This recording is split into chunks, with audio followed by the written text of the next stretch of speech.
All right, good evening and welcome to the pregame cheat sheet here at Arrowhead Stadium. I'm Darren Smith along with Steve Walls. And Steve Walls, welcome to the playoffs, I guess. Man, another year at it. Wild card this time.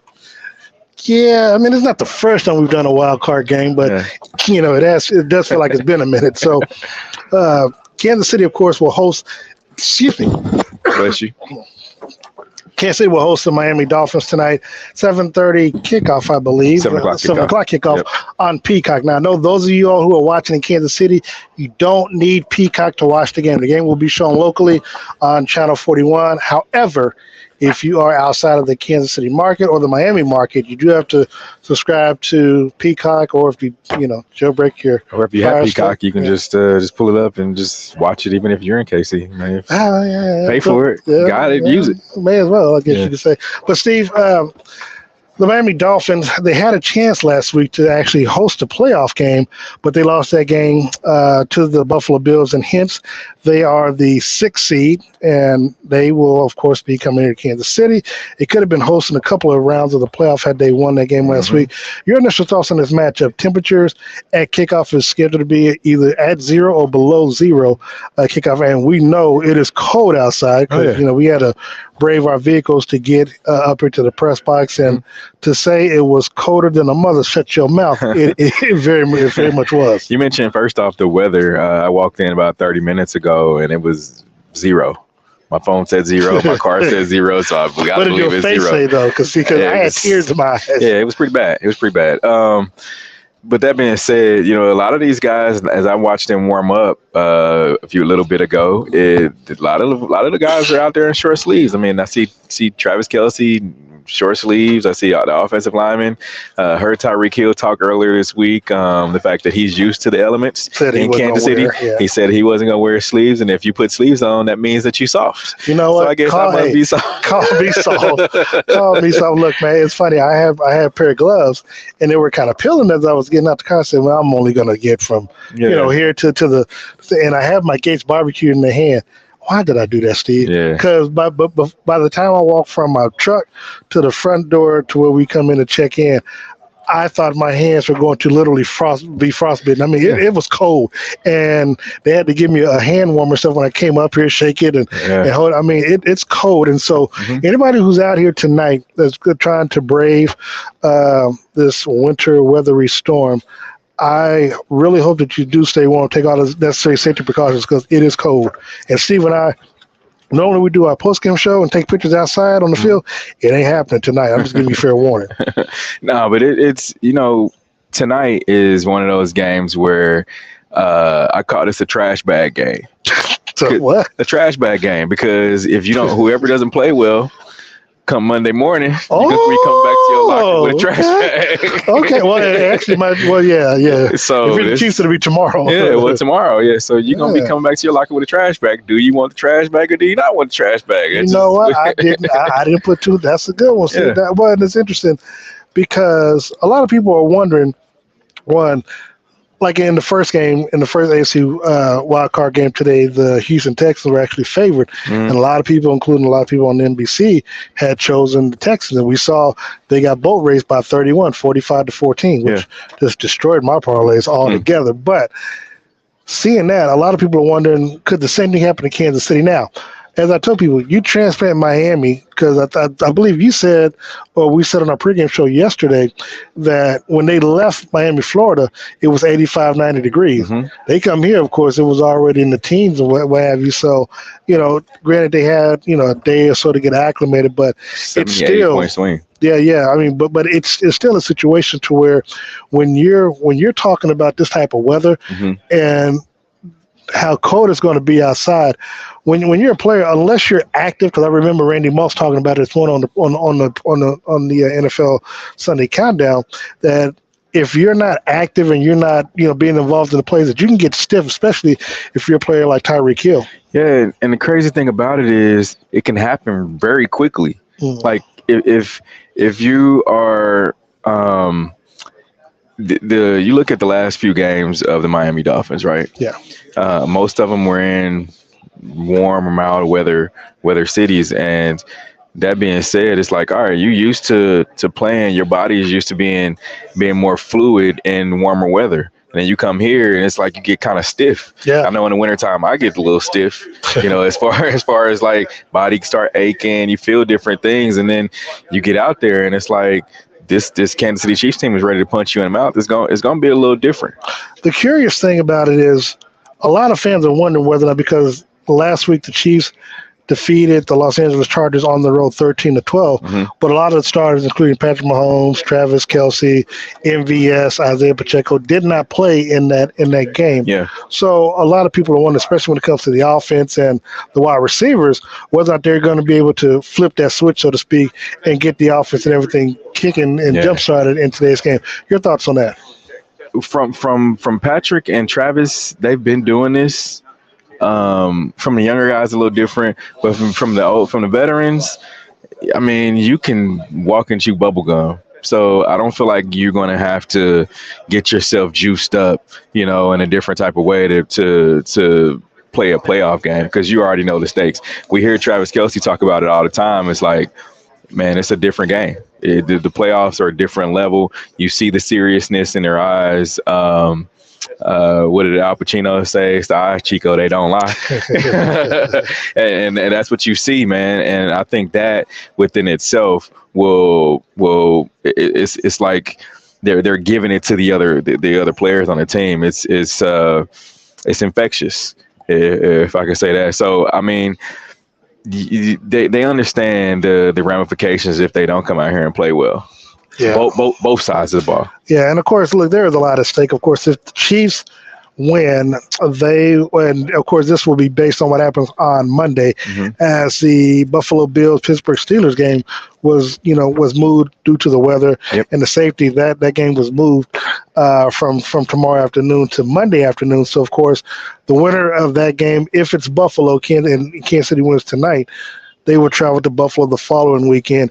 If it is the Steelers, the Kansas City Chiefs will actually host the Houston Texans, who won today. Otherwise, it'll be the Texans will be going to Baltimore.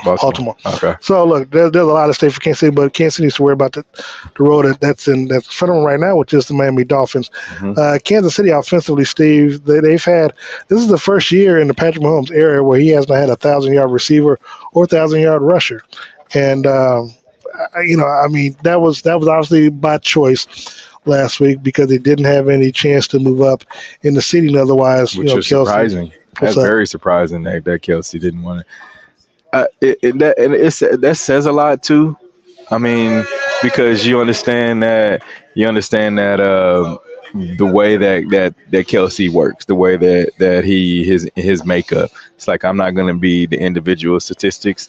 I understand what we have at stake. When we talk about playoffs, we talk about the different with the goal at the end of the season. And so he's not going to risk going out there and turning an ankle or just one of those fluke accidents when he didn't have to. So it's like, man, you know what? I've had 7 of these already.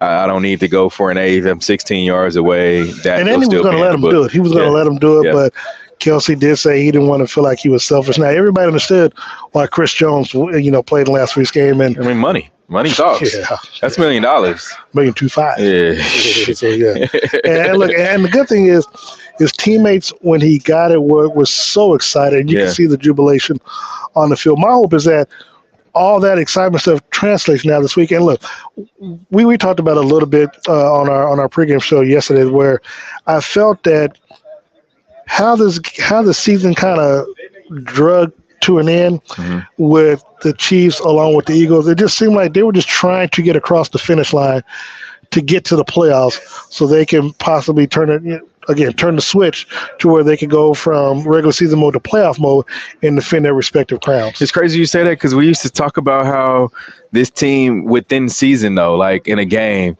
they can just flip a switch in there and just turn it up.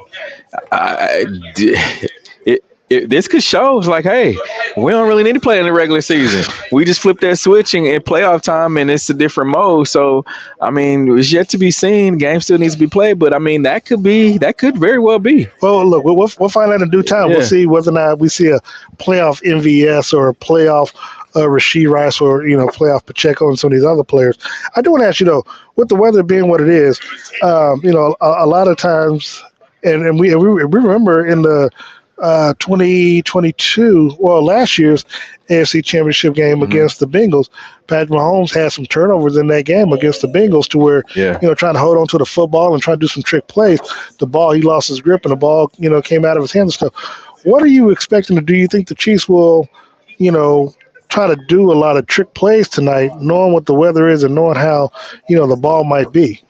Because the ball's going to feel like a brick to these receivers, especially when it comes time for them to catch it. If you understand Andy's MO, the only time he really does anything like that is they're either up by a lot or they need a spark. Do we feel like that's going to be the case in tonight's game? I don't feel like they're going to. I don't know. I feel like they'll pull away. That, do you really want to take those chances? If it's left up to Patrick, I don't feel like they're going to take the chances. I think he's going to do what he, because he doesn't want anything. He understands how his season is going, regular season. So I don't think he's going to want anything to come back as like, oh man, Patrick didn't really play his A game. Yeah, Patrick's going to do whatever he needs to do to get a dub. Yeah. Darren Smith along with Steve Walls. We are live inside of the Arrowhead Stadium press box, getting you ready for tonight's action between the Kansas City Chiefs and the Miami Dolphins. Steve, let's look at it on the offense side of football. Chiefs, Isaiah Pacheco, who was about 80-some yards away. You got Rasheed Rice. This will be his first playoff game with the Kansas City Chiefs. What are you expecting, though, offensively from Kansas City? Now, the one good thing that you can say about the Miami Dolphins, if it is a good thing for them, is that they're not going to have their two edge rushers, Chubb, and I believe it was another gentleman that ended up going out for the season. That being the case, knowing how much problems that they've had on the outside with the tackles, Jawan Taylor, will be playing in tonight's game. I think Donovan Smith is coming back off of injury to start in tonight's game. What are you expecting from the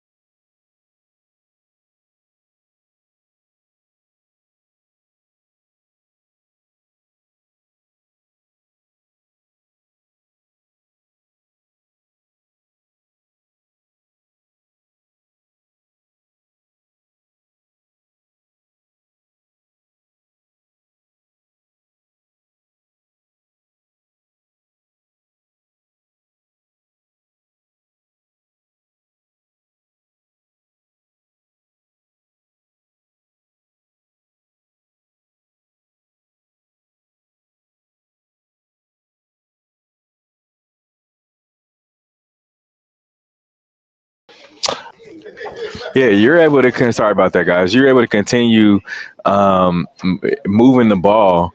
I would just say take what they give you, because you think about how the season has been going, and you start off well with the run, and you kind of go away from it. So if you can take what they give you and continue with the run, I feel like you'll be successful. In a game like this, do you see the Chiefs running the football more? Or do you still see them trying to do a balance, maybe run the football early, but knowing the Indianapolis offense is, you're eventually going to start throwing the football around? I think you've got to learn from your mistakes. I mean, we talk about it, and I'm going to flip that on you. Like, we talked about it all season. I mean, we've seen them struggle offensively with trying to throw the football down in and down out. Like, you've got to understand, like, all right, run the football. We've got a pretty solid defense. Let our defense win us the football games. I mean, I agree, but it's whether or not it's in their DNA. Now, I do think that early on they will run the football just because they feel like they may have no other choice. And yeah, I think it also depends on if they come out on offense first. If it's Miami, and, so depending on how they operate, whether or not that they will, will kind of dictate what the Chiefs do. If they can get them out 3 and out, and the Chiefs can feel like they can, push the ball down the field and get in the end zone first. I think that'll kind of dictate what to do. And so I really think the opening drive for both teams will kind of dictate how this game will be played. That's interesting. Because I mean, if you think about the opening drive from Kansas City, this whole season hasn't fared really well. Well, it definitely has a fair when they have to start the game off on offense. True. Again, Either way, I feel like it's this year. Yeah, there has been a lot more question marks when it comes to the Chiefs and how they get the ball moving on offense.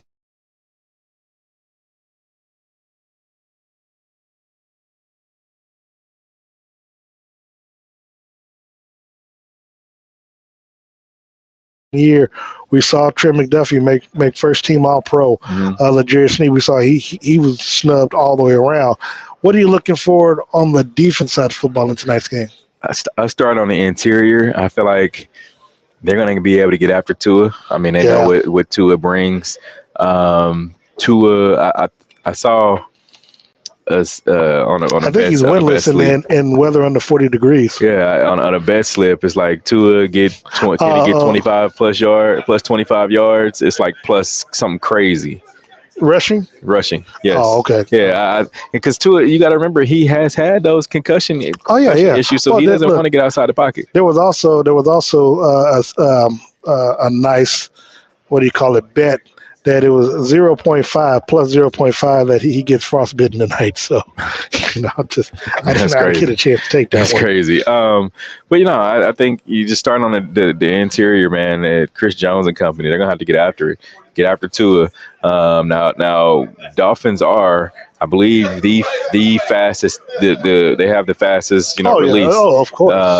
They eliminate the big plays, and then they have the fastest players in the league.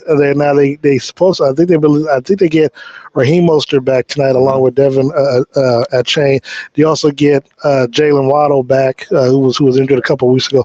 Obviously, Tyreek Hill coming back tonight is big for him.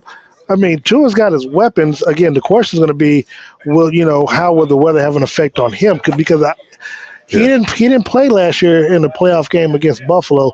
That was their backup quarterback where they almost knocked him off. So Tua hasn't exactly played and definitely played in this type of weather before. Yeah. So what do you expect from him?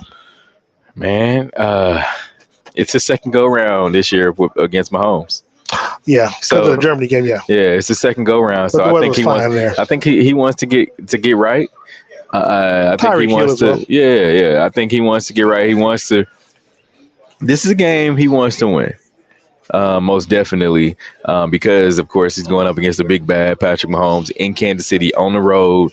I mean, you remember all that stuff that Tyreek was talking when he went to Miami? Last 2 years, most accurate, more accurate quarterback, better man. So this is a game you're gonna be able to show it. What type of reaction are you expecting him to get tonight? As far as when he comes out the tunnel, Tyreek. Oh, that's I don't know. What do you think? I mean, I think he'll be cheered. I don't think they're gonna boo. Chiefs fans are very lenient, man. They are. Well, I'll say this: if they can cheer Kareem Hunt when he came back for Cleveland, they better be cheering for Tyreek. Yeah, no. And I ain't saying cheer for him to get the end zone, but just out of respect when he comes out the tunnel and stuff like that, you cheer him. I know. One of our colleagues talked about playing a tribute video. And I'm like, why would you do that? You would do that. A tribute video to Tyreek? Yeah. No. I'm playoffs. No, I know. I said.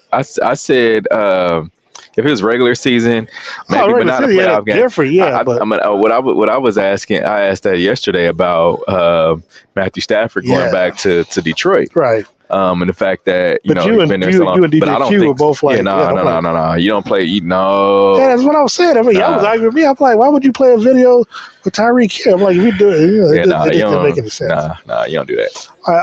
We're about 10 minutes away, I believe, or 12 minutes, 13 minutes away from kickoff. Steve, let's get your X factor for tonight's game on offense for the Chiefs. Man, I'm gonna have to go with Mahomes, man. He's gonna have to. Actually, no, I'm not gonna go with Mahomes. I'm gonna go with Travis Kelce. I'm gonna go with Kelce. Why Kelce? Just because I feel like he hasn't been Kelce this year. And it's interesting because I know the last 3 games you're talking about he's going to get that 1,000 yards. I felt like he was. Parlay slips. Yeah. But he hasn't been Kelce this year. I think today he's got to show why he's the best tight end in the league. and arguably one of the Well, best it's funny receivers. because I think you as talked well. about it. George Kittle was voted All Pro, and a rookie, Sam Laporta, was voted to the second team. I mean, these guys see all that. Like we talk about all the time, how they see Twitter, and all. They see who made it and who didn't. Well, we're gonna talk about that in just a second. For me, though, I'm gonna go with Andy Reid. And the reason why I said it because look, you talked about how the team has struggled all season, especially offensively, open the drive and all. So now, I think the last home game, they marched down the field and scored right away. Of course, they didn't have that. They had that problem against the Raiders, but as you talked about the struggles and what they're going through, to me, you rested your star players and your starters last week, so you have basically essentially 2 weeks to get yourself together for this particular game. I want to see how much preparation you actually did, because mind you, now if they lose, he's going to come in and say it was my job. I didn't have them prepared. Yeah. I mean, can't really do the excuse trip on this one. You've had enough time to get the players prepared. Now, you know that they've been struggling, especially your wide receivers. Yep. It is imperative that we see the improvements that should have been made throughout the season, and it shows up in tonight's game. Again, with all the question marks, obviously, when you see a Pete Carroll, a Bill Belichick, a Nick Saban, and all these older coaches retiring, Mike Florio from Pro Football Talk put out a post this week about, is this Andy's last year with the Chiefs. Now, to me, nothing really showed throughout the season that this would even be thought of as a conversation starter. But now, again, if the team doesn't win, does he ride off into the sunset, or are you going to try to make one last push? So for me, like I said, the X factor is Andy Reid because of all the question marks that are swirling around his future, along with what happens, because we know there's going to be changes in the off season, on offense, and perhaps even with Chris Jones. So for me, these players, Chris Jones, Travis Kelce, Patrick Mahomes, and I believe it's another defender that was here for the first Super Bowl, but those no, I think it's the other D lineman. But anyway, all that being said, they've played at a minimum 19 games over the last 5 years. So it is catching up toll-wise on their body. So I do believe the rest last week helped, but it's also, again, if this is going to be the last time for a player like Chris Jones or whatever, you want to go out on top and you want to make one last impressive run to where if this quote-unquote dynasty, is not going to be a dynasty, you don't want it to end tonight. Yeah, no, I get that. I mean, as far as from Andy Reid's standpoint, you got to ride it out until you can't ride it out no more. I mean, I agree. That conversation about him retiring was looking. Most time coaches, if they retire, they look to the future and say, "Hey, I don't see what else he would do right now. We have nothing in the pipeline. Yeah, we have nothing in the pipeline, barring any health issues." He looks and says, "Hey, we have nothing in the pipeline. I love you, Mrs. Reid, but I can't come home every night. I got to go and get this money." And then to be honest, I think he wants to do what he couldn't do a couple of years ago, which is try to go back to back. Yeah. And then if they win, he's going to want to be the first head coach to three-peat. So a lot of firsts. I feel like if they win, then he can kind of look in the mirror and say, "All right, do I want to keep doing this?" It makes it a whole lot easier than walking away on a loss. On the defensive side of football, who's your X factor? Oh man. Don't try to steal mine either. No, I'm not. You know what it is, but I know you. I think I'm gonna go with the cornerbacks. I'm gonna go with Trent McDuffie and L'Jarius. No. You gonna have one, dude. I got L'Jarius. Nah, cornerback, the secondary, because think about it, man. You want to eliminate the big plays. I heard Steve Spagnuolo talk about something that's going to be very crucial tonight, and it's tackling. And it's like a couple of things: rallying to the ball, tackling, and then making sure you keep your footing. Because if you look down at the ground, it's still kind of icy, even though they had the field covered up just up until game time. I want to say you make sure you eliminate all those big plays. I had a bet the first time that these teams matched up, the Tyreek Hill would be under 100 yards. I think he was like 70 or something in that first matchup. So you want to make sure that you keep him under his average. Yeah, I think he's over under 86.5 tonight. Yep. Well, look, mine is L'Jarius Sneed, and basically, you can say corners, but we've seen all season every number one receiver he's matched up against, I believe he's kept out of the end zone. And not only that, he's kept them below their stats. Yeah. And for me, as I mentioned to him after the last game, the snub that he felt by not making the Pro Bowl, I want him to try to channel that into his play, in the postseason. Yeah, you can't do nothing but do that. Yeah, and so, and the fact that he got snubbed for All Pro as well, dude, I mean, for him, that should be additional motivation. Yeah, I agree. 100%. So, so for me, like I said, L'Jarius Sneed, I think Trent McDuffie would do well. Obviously, you got Jalen Waddle coming back, so that's going to be a situation there where you got to make sure, because all eyes are going to be on Tyreek, that they can use him as a decoy early on to get Jalen Waddle started. And then, of course, you gotta make sure that you,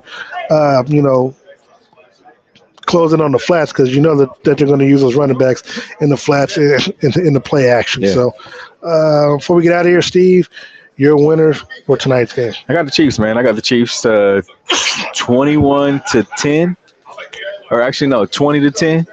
I got the Chiefs winning. Yeah, I know when we did it last night, I had a low-scoring game, but I thought it was going to be slow on the ground. But I think it's just going to be more close. So I'm going to go a little bit higher. I do think the Chiefs win. I think the offense gets going. I'm going to say 27-17.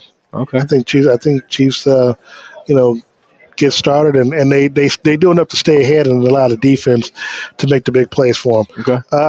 As always, we want to thank you all. Of course, we'll be back on Monday.